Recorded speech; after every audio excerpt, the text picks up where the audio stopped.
Hi and welcome to I Design My Life channel. Today we are going to talk about a very important topic which is very close to me.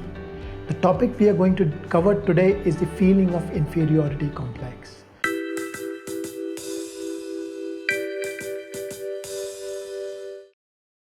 We will look at this topic from almost every perspective. We will understand what is inferiority complex, how we develop it, how it robs us of our happiness, and how we can overcome it. Almost everyone suffers from this feeling of inferiority complex in some way. Being a life coach, I work with lots of people who do not even realize that this feeling of inferiority complex has been stopping them from achieving their full potential. I also suffered from this feeling at some point in time. So let me tell you how I created this feeling of inferiority for myself. Here is how it goes. I belong to a small town called as Bareilly. It's a city in Uttar Pradesh. I was brought up in a middle class family. However, I studied in a rich convent English medium school. My dad always had the money to pay my fees and bear the expenses which were absolutely necessary. And I'm grateful to my dad for the sacrifices they made to ensure that I study in a good school. Most of the children in the school belong to affluent families. Whenever there were any gatherings or festivals in school, I saw these kids wearing nice branded shoes, nice branded shirts. Of course, my clothes and shoes were decent too. However, in my mind, I was not my best in my appearance. And this kind of started playing on my mind. I started feeling inferior to these people. Also, there is another important fact. I was the first kid in my family who was studying in an English medium school. So in my family, we were not used to speaking in English. However, when I saw the parents of other children in my school, their parents used to speak in English with their kids. This kind of created another level of, another layer of inferiority that my English was not good. It was actually the truth as well. But somehow I started feeling inferior inside because of this. Like other teenage boys, I also had few crushes and fancied a few girls in my school. But I could never approach these girls because I used to self-reject myself. And this is because in my mind I was inferior to other guys because I was not rich enough and I did not have the best of clothes, and also because I was not able to communicate well. This did not, however, end over here. I went to Delhi. Delhi had an entirely different culture and I came from a very small city. I found it really hard to mix up with the other students in my college. The students from Delhi were really smart, they were good looking, had wonderful dressing sense. It all started impacting me. I started going in my shell and did not go out to meet people because in my mind I was inferior. Somehow this phase passed as well. And then I went to London, and London was one step further. It was difficult for me to understand their accents initially. And there I was like a small chicken when I had to face people or get into the meetings. However, this time one good thing happened. I had a wonderful boss named Kevin. Kevin luckily noticed this pattern of mine. He noticed that work-wise I was brighter and sharper and more committed than any other people around. I was a superstar when it came to work, but in social gatherings I became an entirely different person. It came to an extent that in a meeting or two, Kevin had to speak up for me. He was really fond of me because I was good, and he understood that something was holding me back. During one of my appraisal meetings, he recommended a life coach to me. And this was a master stroke from his side, and this is where a major shift happened in my life. I started working with a life coach, and then I came out of my complexes and I started living my life to the best potential, and I prospered. I became fearless, and things changed for me since then. So I've personally worked with a lot of people to realize that inferiority complex is common across students, teenagers, working professionals, top leaders, homemakers, etc. Believe me, for some people to become aware of this is extremely painful. And at times I've seen people who actually deny this. The thing about this feeling is that if we cannot get over it in a short time, it takes a good amount of time to gain one's self-esteem back and to be able to see the world in an entirely different light. However, this process must start sometime if you would like to feel more confident in social and professional settings. you'll find the courage to express yourselves more often and more openly to other people. Just to make this thing little more interesting, let me give you a data point. A research says that 85% of adults have some kind of inferiority in their lives.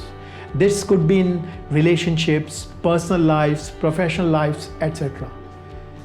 And in another interesting research, it was said that 60% of the children below 10 feel really good about themselves and have good sense of self-esteem. But when they get into adulthood, this number went down to 15%. So now only 15% of the people feel good about themselves. So the important question is, what happened during these years? So you see how serious this problem is. And this is the reason we are dedicating this entire series to this evil called as inferiority complex. So in this video series, we'll cover the following. 1. We will understand how we develop this feeling of inferiority complex in detail. 2. We will see common symptoms of feeling of inferiority complex. 3. We will then see how feeling of inferiority robs us of our happiness and make us suffer in loneliness. We will then look at the specific strategies which we can utilize to get rid of these symptoms, or at least diminish these symptoms. So in the part 1 of the series, we will cover the following. What is inferiority complex? How do we develop it? Let's start by understanding what actually inferiority complex is. It is a deep-rooted feeling that we develop that we are not good enough or do not measure up compared to other people. This comparison might be based on income, how one looks, social status, etc., etc., etc. This list will never end. But let's try to get real over here. Is it not really unfair judgment? We are looking at our own weakness and foibles and mistakes that we are aware of, which we tend to magnify and compare those against perceived qualities of other people who we really don't know very well. It does horrible things to us. It stops us from being happy. It stops us from achieving our best. It is like us creating a jail to live in for ourselves. So let's see how and when do we develop these feelings of inferiority. We need to first understand that no one is born with a feeling of inferiority. Feeling of inferiority is not genetic. It's not even inherent in our personalities and in our natures. We have learned it. And this is good as well as bad. The bad part is that it robs us of our happiness. And the good thing is we can overcome this by sheer commitment and awareness. To understand how we develop this feeling, let me try to break this a little bit and then present it to you.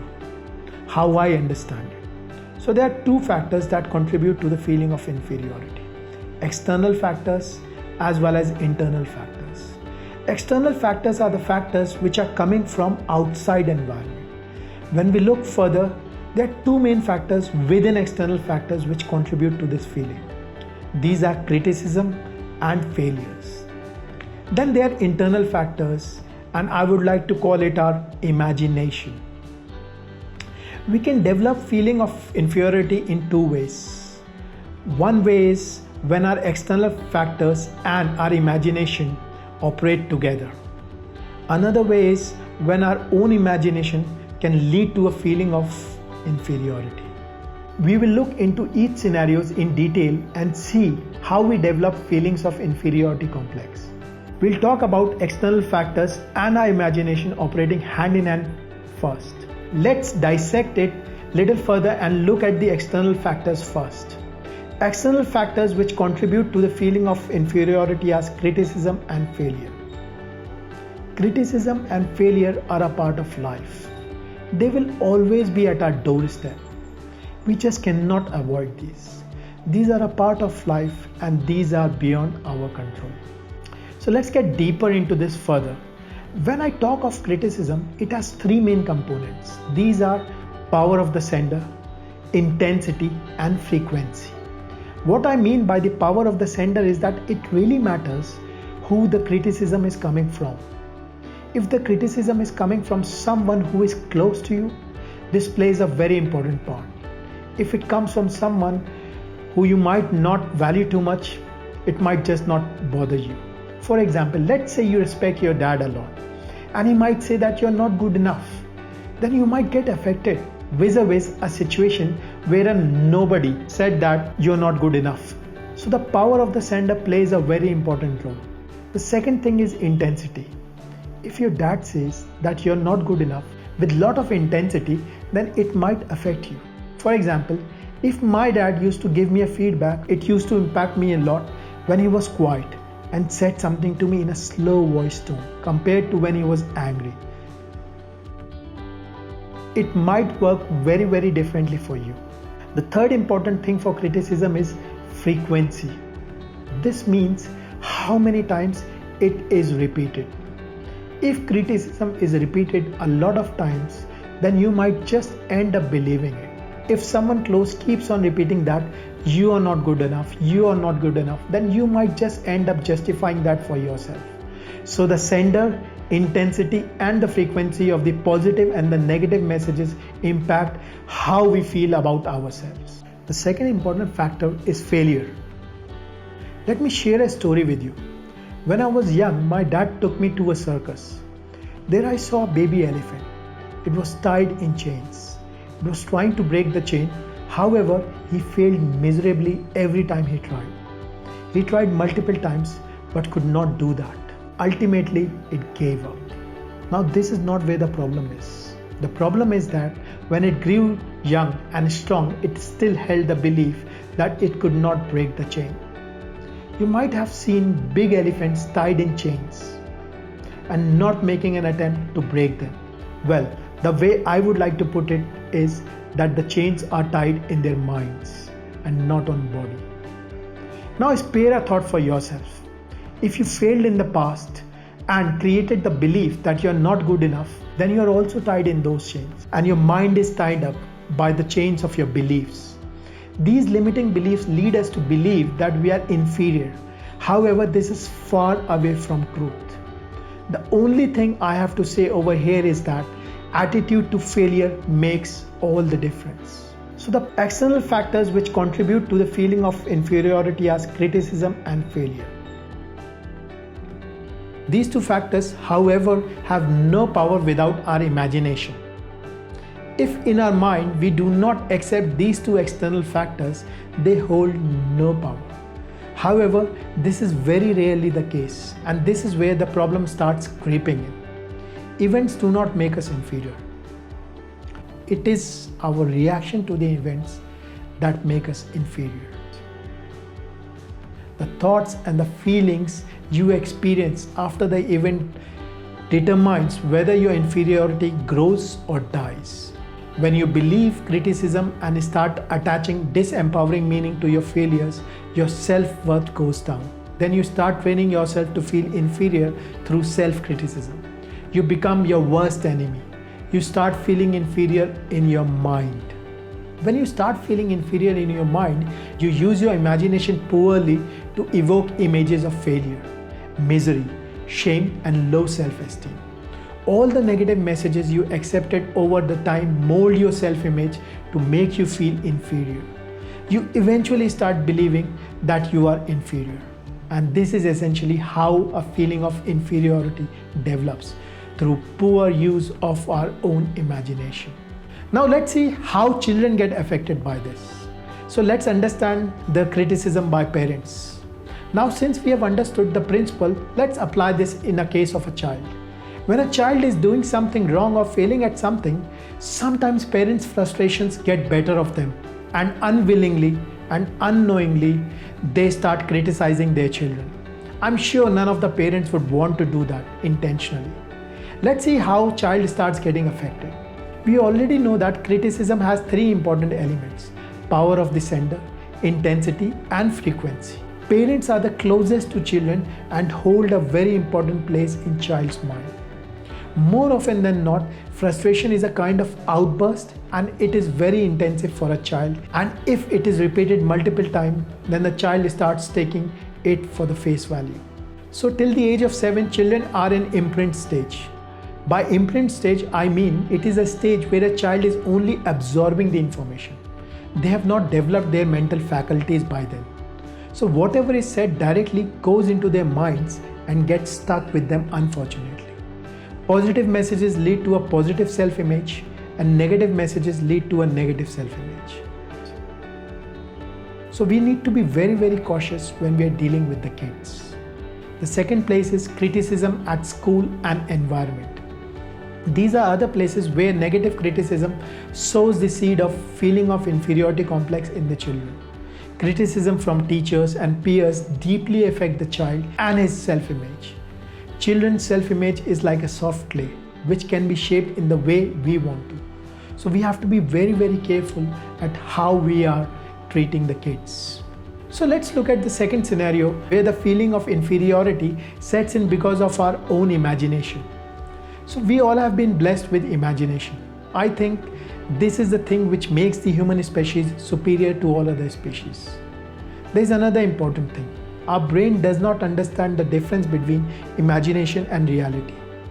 Let's say if I ask you to imagine eating your favorite food, then many of you would start salivating. If you see, there is no real food. You would have imagined your favorite food and your brain responded to it. So our imagination is a two-edged sword. Your creative imagination gives you the ability to dream goals and visualize them so vividly that your nervous system cannot tell if the visualization is fake or real. However, you can also create your feeling of inferiority complex from your imagination. You unknowingly use your imagination to create your feeling of inferiority. You create scenarios and thoughts of inferiority from your imagination. You imagine rejection, failure, criticism, shame, hatred, scarcity, and loneliness.